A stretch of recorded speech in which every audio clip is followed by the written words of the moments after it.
So I take a 1 year break every 3 years. Okay. So So what's the logic behind that? we are the first one to launch a neobank in India. By chance, I went for a networking event to Barcelona, Mm-hmm. and then I fell in love with that city, and then thought, like, oh, you know what, I want to live here, Oh, okay. and called my company and said that, dude, I'm quitting, and they're like, why? Because I want to live in Barcelona.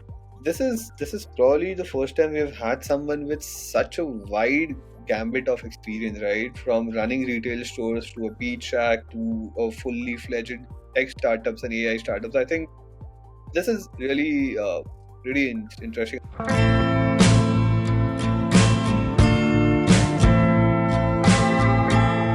Hello and welcome to an exciting new episode of Fintech ki Baat Dil Se. In today's episode, we have with us Mr. Suman Gandham, founder and CEO of Posibl.ai.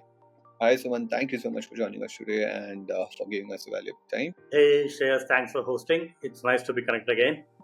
Likewise, I think we connected a long time back as a part of the FinTech Yatra, and I remember you were running an entity called Finin. So I think just for everyone's information, I think you successfully exited Finin, and I think it was acquired by Open, if I'm not wrong, right? Yeah, right. Great. So I think you have almost more than a decade's experience of just entrepreneurship, and before that, in the corporate world, if I'm not wrong. Not really. I was never a corporate guy. Okay. All my life, I was building products. Amazing. So please, the stage is all yours. Please tell us all about your journey, and what brought you to, what got you into building Posibl.ai. Yeah, Shreyas, as you know, basically I'm from Hyderabad. Okay, did my bachelor's in Hyderabad, and Okay. then like any typical Telugu guy, everybody goes to US and UK. But I thought that I'll take a different step, and I went to Copenhagen, Denmark, to do my master's. Right, it's 2003 Jan.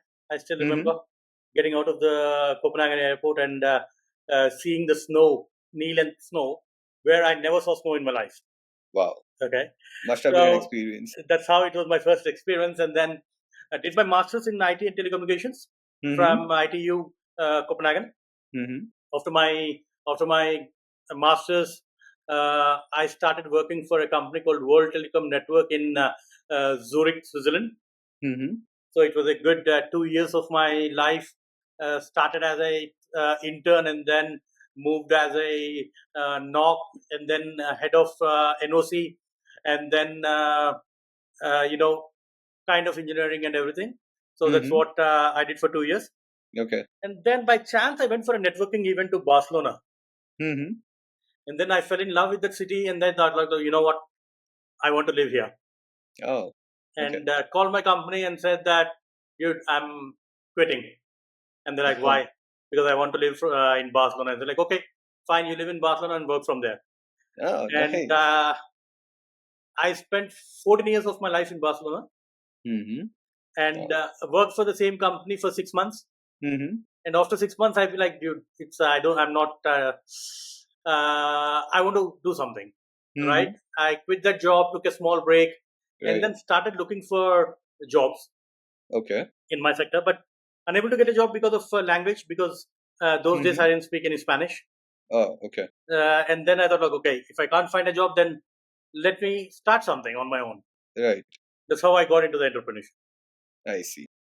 Interesting. So, and built my first startup in 2008, which is called Let Me Call You. Let Me Call You. Okay. It's a click-to-call solution. Okay. More focusing on the customer support. You put a small button on the website called Call Me. You click on the button, you enter your phone number, you get a call when its customer service representative is available. Okay. So those days it was like a Web 2.0. We used to call. There was no SaaS, and we built. I think the dashboard which we built. I didn't even know that UI UX, but we built a beautiful dashboard because I know how bad the telecom dashboards were. So I thought, like, no, I want to have it a pure, clean, clear, crystal clear dashboard, and it was like a wow then. So ran it for quite some time, 2 years. and then it got acquired. I don't even know the word of acquisition those days. So it got acquired by another telecom company. Okay. So it was good, Uh-huh. because I was a bit new to this running business, starting something. Mm-hmm. When I come from a business family, Right. so I thought, like, for the growth and everything, I thought about, to grow, you have to be Mm-hmm. aligned with a bigger company. True. So that's what, and then I got aligned with one bigger company, and the product went really well. Awesome. Did it for 1 year, and then got out of it, took a small break. So Uh-huh. I take a 1 year break every 3 years. Okay. So So what's the logic behind that? because I just want a break for 1 year. Mm-hmm. Well, that is actually pretty interesting, right? Not many people have the luxury of taking a 1 year break and then getting into entrepreneurship or into work again, right? So I take a And 1 year break. The first few months I do nothing. I will mm-hmm. say the first 4 months I do nothing, and then the next 8 months I do something which is not Right. related to my career. Uh-huh. Totally different Okay. thing. Interesting. And that kind of helps you reset your mind and explore new things, right? Yeah. Mm-hmm. So I do something. Interesting. The first year I took a break. I was running a shack on the beach Oh, wow. And where was this? in Barcelona. Amazing. How was the experience? I mean, I'm very It curious was to good. learn You about that. look, you meet people, you experience things, you learn a lot, Right. and we think about sitting, building products and everything. But Mm-hmm. when you're doing the real work, interacting with people every day is a different scenario, Indeed. right? And then did that. The shack is still running. I still Oh, own it, wow. half of the percentage, Amazing. which got leased out, and then got back Mm-hmm. and tried building something. Same on the telecom side. That didn't work out for multiple reasons, because I was building, the rating systems, that Right. the customer rating system. You get the calls right now, right? Rate Right. from Right. 1 to 5 for the service. Right. So I built that. It was okay. Now it sounds everything normal, but those days it was kind of the telephony and everything. Mm-hmm. But that didn't work out because nobody wants to talk to robots and True. stuff. That didn't work out, and also the adoption rate is low. I thought, Mm-hmm. like, okay, I'm done. I don't want to do it. Started consulting for few companies who I know, everything for 2 years, Mm-hmm. uh, and then took a break again. Okay. And then that break, I was playing poker professionally, traveling Oh, all over wow. the world. That sounds amazing.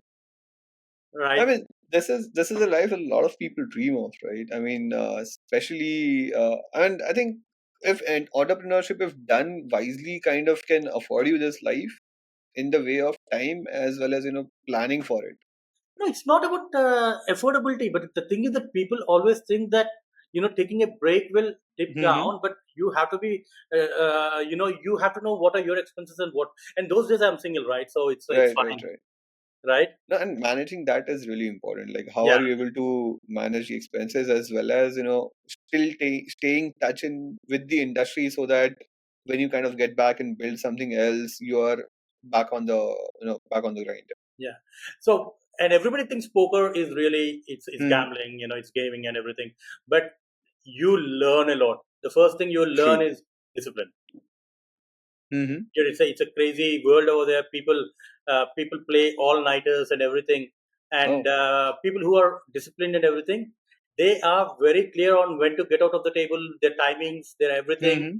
They have a proper P&L, Oh, everything. They do it. It's crazy. It's crazy. that's serious. I mean, that's the side of poker that we hardly hear about, right? You know, every time you go to. I don't play online. I play Mm-hmm. on real tables. Right. I used to, not now anymore. Mm-hmm. Mm-hmm. When you go, you see the same people dressed up, everything coming down at 7:38, and then the only players who gamble is like people who just come for fun, Right. or else it's kind of a job for you. You're making money out of it, right? Mm-hmm. So So yeah, you have to play the odds then. yeah, Yes. yeah. So did that, and then came back and started another startup called Wozio, Woz.io. Mm-hmm. Woz means voice. Okay. Uh, it's a voice CRM solution. Mm-hmm. It's the early days of WebRTC, Okay. and receiving calls on the browser is a very big thing. Understood. Right, those Which year days, was this? yeah, it's 2012, Ah, okay, so that was just the beginning of VoIP, I think. 2011, 12, something like that. Okay. So the only browser which used to, support WebRTC was Mozilla Firefox. Okay, yeah, yeah. The Chrome recently launched. There's nothing much. Safari, Right. none, and Internet Mm-hmm. Explorer, zero. Hmm. And then build the product. For me, it was hard to convince to people to install a new browser than using my service. Changing, it's like changing the entire habit, right? You Yeah. set up home in one browser, still Then will they're gonna build the switch, yeah. voice CRM. It was a quite good run. Mm-hmm. Uh, Multiple offers. After 1 year of launch, there was a good, Mm-hmm. good customer base. We are generating revenue. It was like hot and happening. And Mm-hmm. then Zendesk reached out to buy us out. Okay. Zendesk. Zendesk, Okay, the Zendesk. Got it. yeah. Amazing. And me, stupid, I said no because the number you're offering is very big money. But Mm-hmm. after 1 year, if you're offering me this money, I will wait for 100 after some more time. Mm-hmm. And then one of the biggest SaaS company of India offered me more than Zendesk was offering, Mm-hmm. and I said no. Oh, okay. And Interesting. then Telefonica offered me much more than that. Mm-hmm. I'm saying double digits. Oh, wow. I said no because I was stupid and young and something, whatever you call it, non-experienced. I said no. Mm-hmm. I'll wait for 6 more months, and then the whole And 2012, 2013 crisis happened. oh, God. And And then all it the all, companies yeah. cutting down on the cost. Nobody wants to use all these things. So Mm-hmm. my revenue dropped down to 80%. Okay. And then I reached out to Zendesk. Do you want to buy us out? And then they said no. I reached out to the biggest Indian SaaS company. They Mm-hmm. said no. And then Mm-hmm. I reached out to Telefonica. Do you want to buy me out? And then they offered me 10% of what they offered. Oh, that And then I'm hurts. like, okay, I think it's the time. It's the Mm-hmm. time. And that got acquired by Telefonica. Okay. Uh, but it was a good money. It was for 1 year what I made, and with a team of 4 5 people, what we built, we've made some good amount of money. Everyone, Mm-hmm. right? And I'm sure then this 10% of that was also still big money, oh yeah, it's big money. of course. So and then I started working. Once that is done, took a break, Mm-hmm. took a break again, and then ran a souvenir shop on one of the busiest streets of Europe. Oh, wow. That's one hell of an experience. Yeah, yeah, it was crazy. Some days there is no one in the store, Uh-huh. and suddenly there are like hundreds of people in the store, Oh, wow. and it's a pure lala business. Mm-hmm. You buy True. souvenir from the distributors, sell it at a margin, good margin. Right. It was all the fridge magnets, keychains, all Uh-huh. this, Yes. Yes. everything, and the whole winter it's dead. Mm-hmm. Okay, and in Christmas holidays and in summer it's crazy 3 4 months, Right. and I used to pay a rent of 14,000 euros per month. 14,000 euros per month. Wow. So you That's really have to crazy. juggle between the money you make during the peak days and then off peak you have to, Mm-hmm. and you can't even offload the salespeople or anything until unless they want to go Mm-hmm. on a holiday or something. Right. Oh, it was crazy experience that was. I think this is probably the first time we've had someone with such a wide gambit of experience, right? From running retail stores to a beach shack to a fully fledged tech startups and AI startups. I think this is really really interesting, and I think I would love to extract some insights for the audience from the learnings that you've had across all of these businesses. The thing is like the customer facing thing is what will teach you on how to run a business, whether it can be tech, whether it can be whether it can be on running a shack or uh, you Hmm. know it's totally you will learn a lot. I have like I can write a book on my experience only running the souvenir store, right? Mm-hmm. The ups and downs, the cash flow problem, the P&L, paying the distributors on time, and make Mm-hmm. sure that the right stock and right things are in the store. And Right. also, you have to differentiate yourself from the hundreds of other stores on the same street next to Exactly. each other, Exactly. right? So that's where the whole moat comes out. If you put that, Mm-hmm. and Mm-hmm. cash flow, customer experience, Right. everything what you learn in real world can be applied to tech startup or whatever business you're doing. True. The first principles and the core principles are transferable.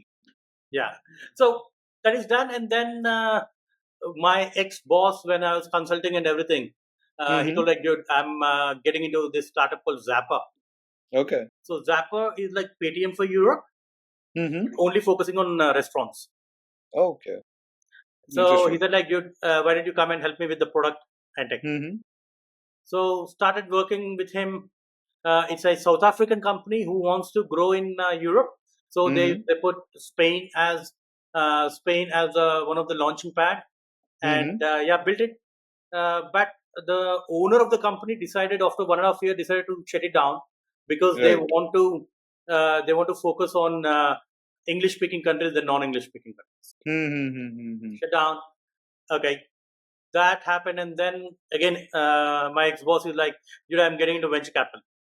Okay. You want to come and you're good at products, you're good at tech and everything. Why don't you help me in analyzing the startups, their tech Mm-hmm. and teams and everything. That's how I got into venture capital. Okay. So it's a fund called Enthra Capital, based out Mm-hmm. of Israel. Mm-hmm. So the owner is also the owner of the previous startup called Zappa. Okay. He is a South Understood. African billionaire called Martin Motion. Mm-hmm. So he sold his startup for 2 billion to Mastercard, Mm-hmm. and comes from family money too. Oh He's a wow. multi-billionaire. So what he does is that he puts he gets an idea. He finds a team to run the idea. Mm-hmm. Okay, so Got it. and also the venture capital is his fund, and we Okay. don't really have to do raise any money from LPs or anything. Okay. It's his own family It's his money. own money, so we just find a right startup and call Martin, please 4 million, and he used to transfer 4 million. Oh, wow. It was fun. So you have been on the other side of the VC table as well, right? I Yes. mean, So was that's there an for one amazing year, and experience. then Mm-hmm. Ernest, my ex-boss, he said like, why don't we build our own fund? Mm-hmm. And then Ernest, Merce, and Joseph, all three started a fund Mm-hmm. called Nico Capital. Got it. So uh, so as usual, I got into that. Mm-hmm. It was we used to handle fintech, prop tech, travel tech, and mobility, Mm-hmm. and I used to see the fintech portfolio, Okay. and that's how I got the whole bird's eye view of the European fintech industry. Oh wow. And this was in which year? Uh, 2018. it is 2015, 2016. Okay, so the early days of fintech in Europe also, I think fintech Yes, was just sprouting out there. yes. Got it. Amazing. So was there for quite some time. It was quite interesting period. Learned a lot, and Mm-hmm. that's when I got into angel investing. Did multiple personal investments like Revolut, Oh wow. Conto, Mm-hmm. early days, right when they were more raising money from syndicates and everything, and also from Mm-hmm. the Very fund early days side. of Revolut. Yeah, and Wow. on the fund side, we did multiple good investments, which was really interesting, like Mm-hmm. Wise, TransferWise. TransferWise. Oh wow. We did TransferWise, we did Glovo, we Mm-hmm. did multiple. And those days, it was the early days of crypto ICOs. Ah. There were like hundreds of ICOs every day. ICO landscape was crazy back in 2017, Yeah. 2016, 2017. So, and me and Ernest, we were heavy into crypto those days since early Mm-hmm. 2011. Right. Early Since 2011. 2011. Okay. 2011. Wow. So did you make any really crazy profits out of those all those crypto investments you had, or they kind of ended up being The what they are now? ICOs. Yeah. Oh, ICOs, we made money. Oh wow. We made money. Those are the days when you could actually Early. make money Because out of it. 2018 and 2016 and 2017 were where all Hmm. the fraud of IC was coming up. But Right. 13, 14, 15, it was like crazy. Okay, so that time most of them were legitimate and actually ended Yeah. up doing something about it. Yes. Hmm. And 2011, and we the telecom was dying because of all this Skype coming up and all the Right. VoIP coming up. Uh-huh. So one of my friend in who he's a Serbian. Right. He's a Serbian. Hmm. He and Mo, we are close friends because of the telecom industry. One day Got he it. called me and Suman, what are you doing? And I'm like, dude, I don't know what I'm doing because the telecom is dying. The voice is dying. And then he said like, you there is this new thing called Bitcoin. Hmm. Crypto. This is going to be the next big thing. Like what Right. I will do? No, just go to this website and download and install the wallet. Like what? Install the wallet, and he's like, yeah, give me your address. I don't know even know the address. I gave the address, and then he transferred like 150 bitcoins, Oh wow. and then I'm like, dude, what I will do? And then did a lot of those days the only place you can do is darknet. Hmm. There's no Right. other way. Right. Darknet and everything. Once that started happen, did few things, and then I started buying watches with my crypto. Oh wow. Crazy. I like what Crazy stuff. I like. People are talking about Patex Hmm. APs now, but those days I used to buy like left and right because that's the only way you can use crypto. All this Right. stuff Right. that happened, and then Neco Capital, the VC fund, everything. But then I Hmm. thought, it's time to go back to India, do something. Hmm. I invested in a startup called Curve through the fund. Oh. Okay. So Curve is single card for all your cards. Okay. So I thought that that's going to be a very good product for India because in India Hmm. everybody's carrying 5, 6 debit cards or Right. credit cards. Right. So I thought like I will replicate this in India. Hmm. Moved to India, started looking into building this, uh, but RBI regulations, two-factor authentication, card not present transaction didn't True. let me build that. Hmm. So that didn't worked out. And then I was like, as I really made some money from neobanks, Hmm. investing or multiple things, and then I see that Right. there is a need for a neobank in India. I think if you can build a proper one, it will work out, and that's how the Hmm. idea of Finin came in. Right. That's how the idea of Finin came in, and And Finin was one of the first yeah, neobank companies in India at the that first point of one time. to launch. Wow. So I started reaching out. I moved to India in 2018. Reached Hmm. out, started end of 2018. I started reaching out to banks to give their APIs or anything, and nobody have any APIs, and That was nobody a having major issue. concept of Yes. neobank. Hmm. And then suddenly, Jitin from Jupiter, Right. he raised a lot of money on for Jupiter, and then Hmm. that's where the whole neo banking thing started popping up. That thing kicked off. Yes. Yeah, and then Jitin very calculative, very he's a very experienced and Indeed. founder, right? So he know how Hmm. to do things in the right way. He wants to go with a proper bank and everything. Right. He was looking at, and then and then Epify, the founders of Epify raised a lot of money, and then Hmm. I partnered. So I started reaching out to investors. Hmm. I never raised funding in my life. That was no the OZO I raised, but in India and the segment and sector.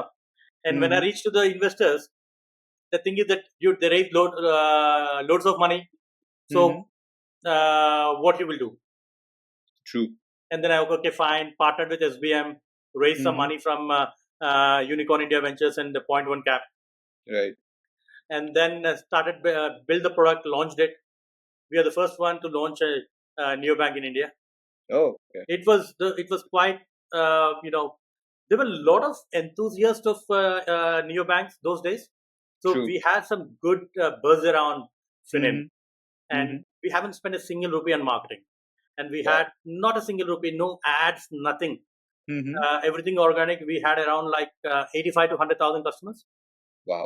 That's some scale at that day for those neobanks. days, and everything. Yeah. But Yeah. then yeah, I was planning to raise another round, Hmm. and then again.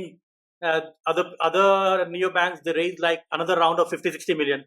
Oh, crazy. And when I go to the investors, they are like, yeah, they were not able to do anything what you will do. True. So that happened, and then I was like looking, and then from the long term, I Mm-hmm. was unable to see a proper revenue model on the neobanking. Mm-hmm. The only way of getting into neobanking is lending, Right. and lending credit cards and everything. There is no other way of making money. And Mm-hmm. then I'm even if I raise like 5 or 10 million, will it cut any slack on the long term? Was my Mm-hmm. the thought process, right? True. Because there are two giants there, the Jupiter and Epify, and Mm-hmm. I can fight the Goliaths, but is it the right fight I'm picking up? Mm-hmm. Makes Is it the sense. right fight? Makes Or sense. or is it a better way to align with again with some deep pockets and see the whole journey of neobanking is what my thought process, right? No, I think that was the right. That's probably the right perspective, right? Given that specifically at that juncture, it was more just about how much can someone burn to acquire a customer. The Yeah, game had entirely come down to that. and people are spending like 7,000, 8,000 rupees to acquire a customer, and True. even if I That raise was 3 million, 4 million, 5 million, it doesn't cut any slack. exactly. It's completely unsustainable. And then I'll be falling in the spiral of fundraising. Hmm. I don't mind falling into the spirit of fundraising when I see a proper, Revenue the line revenue coming in. models and everything, Yes. and compounding and everything, right? Hmm. So Hmm. that then I decided, like, I put a word in the market that dude, if anybody is interested, we are the only one is the product in the market. Hmm. Okay, I was also running out of runway. There is Hmm. one reason. Okay, at the Right. end of the day, there is a bigger reason than anything. True. Whatever we sugarcoat it, right? Hmm. And then I put Makes a sense. word in the market, and everybody is interested. And Right. then cracked a deal with Open. Um, Cracked a Hmm. deal with Open, the team, everything, and that's what got acquired. And Awesome. did uh, did I had a lock-in of 2 years, Hmm. but after 1.5 year, I negotiated my lock-in, Hmm. came out of Open, and for 4 5 months, I was like, what shall I do? Hmm. Everything fintech. Shall I do something different? And Right. then I bought a small bank in Hyderabad. Hmm. It's a cooperative bank, Okay. Jubilee's Cooperative Bank. Okay. So bought Jubilee that Hills bank, Cooperative Bank. Okay. Okay. Okay. Jubilee's Understood. Cooperative Bank, bought it with a few other people, Hmm. few other friends. Hmm. When we took it over, it was like 30 crores in deposits and 20 crores in lending book. Hmm. And then we took it over, digitalized the whole bank, and in 6 months we increased the deposits to 140 crores.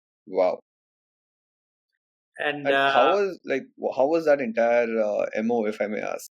okay, so we are a Hmm. single branch cooperative bank in a very affluent area, which is Jubilees. Right. It's one of the best areas in Yeah, Hyderabad. and if I really have to, if I really have to increase the deposits, the only way of doing heavy marketing and giving interest rates and everything, all that, which I thought like we will not be able to crack it in the short term. Hmm. So what we Right. did is that then I thought about, I thought like, okay, let me experiment something. What is the budget? And we thought like, okay, Hmm. I put my idea in front of all the board of directors. Hmm. They approved me a budget of 4 crores, Hmm.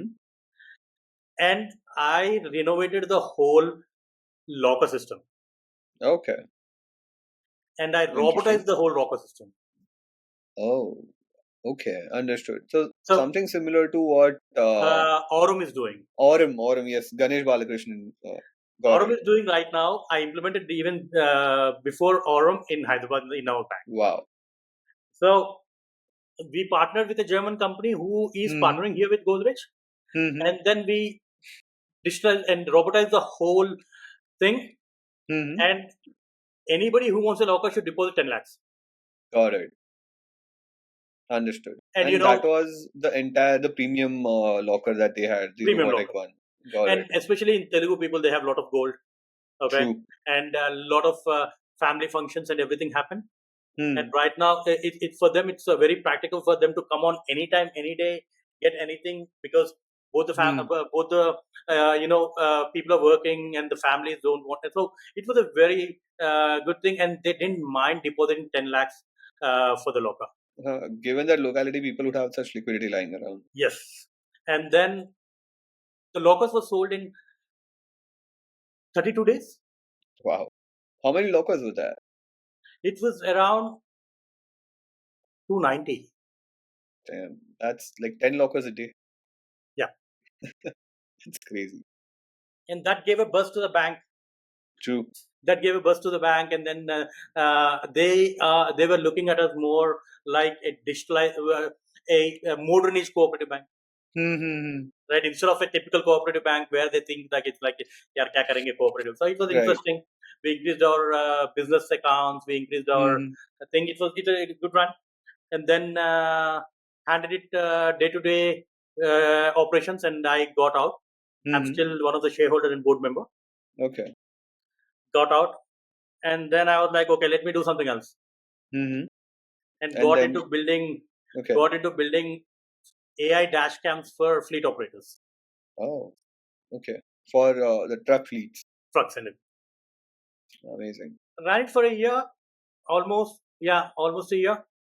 Didn't work out for multiple reasons of the product, Mm-hmm. of the capex heavy, opex heavy, and everything. Mm-hmm. And after this, what? Right? After okay, I Hmm. have one product of dashcam, selling it to them. Even Right. if I sell it for hundreds of people, what next? Right? Mm-hmm. And also, there is True. a lot of problem in the product. Operational heavy. I install one dashcam. I have to send the our technician 2 or 3 times to check on one dashcam and Mm-hmm. everything. It's not making any sense. Right. I'm like, okay, not for me. I should stick to my sector, BFSI.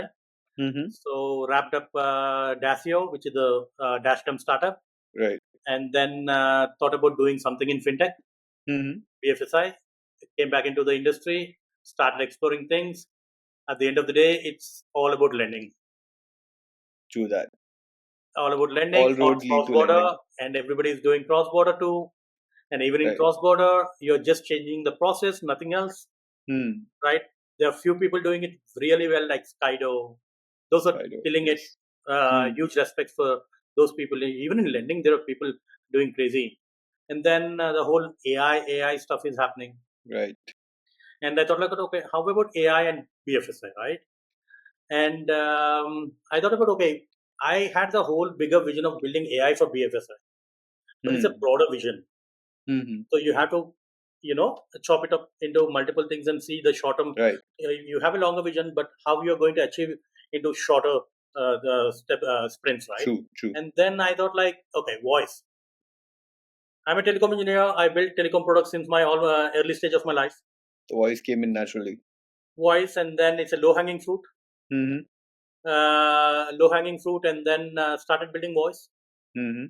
Our voice agents built the POC and started Possible. We have Right. few customers in pipeline, but Mm-hmm. it's a very deja vu situation for me because Mm-hmm. when I started Finin, there were like hundreds of neobanks used to pop up every day. Right. The same thing happening right now. Is it? Is the Yeah, AI yeah, space that crowded yeah. for Voice BFSI? every day there are 10 voice agents. Ah, voice agents. Yes, indeed. So how you can be differentiated? So one Hmm. vertical, focus on it, low hanging fruit, and think beyond voice. So we Mm-hmm. are building AI video KYC solution, Okay. bundling it. We want to build the whole end-to-end AI lending flow and process using multiple agents and tools and swarm of agents is what the whole Mm-hmm. vision for Possible. So this is my journey, very long journey. I bored it up. No, no, Sure. it's amazing. I think probably, and with all due respect to everyone that has been here on the platform, I think this has been the most rich and varied journey that I've heard about, and it's really, I think, inspiring. I think this is super, and I think to wrap it up, right? I have like a couple of questions, very pointed. One is, across your decades of experience of entrepreneurship and your, first few years of corporate experience that you worked in, what essentially came out to you as, from an entrepreneurship perspective, of course, what essentially came out to you as things that you need to keep in mind when you're building a new startup? Since you have had that phase multiple times, that you have built like 4 or 5 ventures. So what is it? What are like 3 or 4 things that you'd advise to the first time entrepreneurs who are just getting into entrepreneurship? ये 3 4 चीजें दिमाग में रखो. I will say first, team. Hmm. Early hiring, early team is very important. Find the right hires who Mm-hmm. aligns with your vision Mm-hmm. and who will be there thick and thin, because it's Right. not going to be fun journey. It's True. going to be very hard journey, Indeed. right? You will cry, you'll argue, you'll fight, you want to, you do a lot of things as a team. So Mm-hmm. find the right people, align with the right people, and do it. And a Mm-hmm. lot of my friends and a lot of people say like, dude, you haven't been in like the, the longer journey of companies, right? Right. Uh, my max was like 30, 40 people max, Mm-hmm. and then exited or whatever it is. And I'm like, Right. why you never see or want to be in the longer game, right? Hmm. And I will say, look, being in the longer game is very, very tough. And respect to all the founders who are running the companies and startups for 5, 6 years and everything, right? True. That happens when you have a clear revenue model, Hmm. revenue coming in, or you have enough pockets to from the investor, pockets to fund you Right. as VCs or investors. People are Mm-hmm. throwing problems at the solutions and see like, yeah, I will raise 10 million, I'll stick for 4 5 years and see if something will happen, True. right? True. While you're doing it, look, a lot of people are successful doing it. There's no doubt about it. Mm-hmm. But when you know, you know. Yes. That's correct. My thing is like, make sure the investors make money, make sure you make money, make sure the team makes money, Hmm. make sure the customers happy. In some cases, most of them not, right? So you have to put them first, then you. Agreed. Do I want my team to lose hope? Do I want my investors to lose money who because of waiting for 3 4 years where I can clearly see it's not going to happen? Mm-hmm. No. All right. Right. So that, be frugal. Be frugal. Don't Mm-hmm. spend on marketing. Don't spend on uh, things. Be frugal. Unless you need it, you want it. Don't do it. True. Whether it can be on the customer acquisition. Customer acquisition cost in India is higher than any country on the That's B2C true. side. Even though there are so many customers out there. Yeah, right. And be frugal. Be lean, and you don't throw people and money at problems where you want to get it Mm-hmm. done in tomorrow. It's not going to happen. Right. Okay, and it's okay to fail. It's okay to fail. I failed multiple times.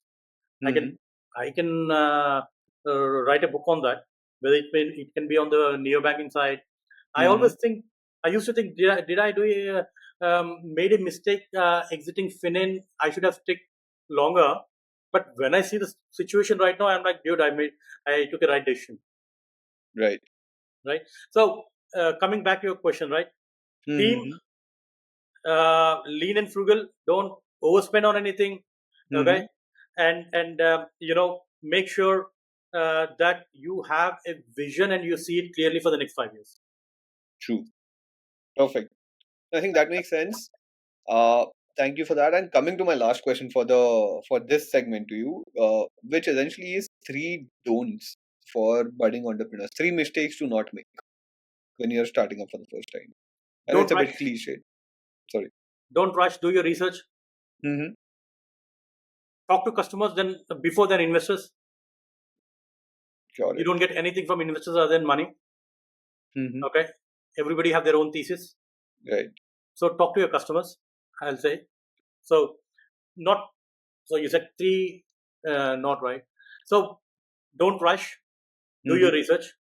That is Mm-hmm. one thing. Don't run behind investors. Mm-hmm. Find a way. Find a way of doing things.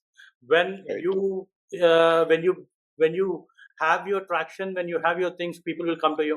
You don't have to True. worry about it. True that. And again, don't do bad hiring, Hmm. and And don't try to do everything by yourself. that's, I think, the most important. The Don't founder try to do complex. everything by yourself. Find the people where you can delegate, where you can where you can work, where you can trust, and where you can build the whole team, so you can Mm-hmm. be at peace, focusing on things which are more important than sharing the OTPs. Right. Perfect.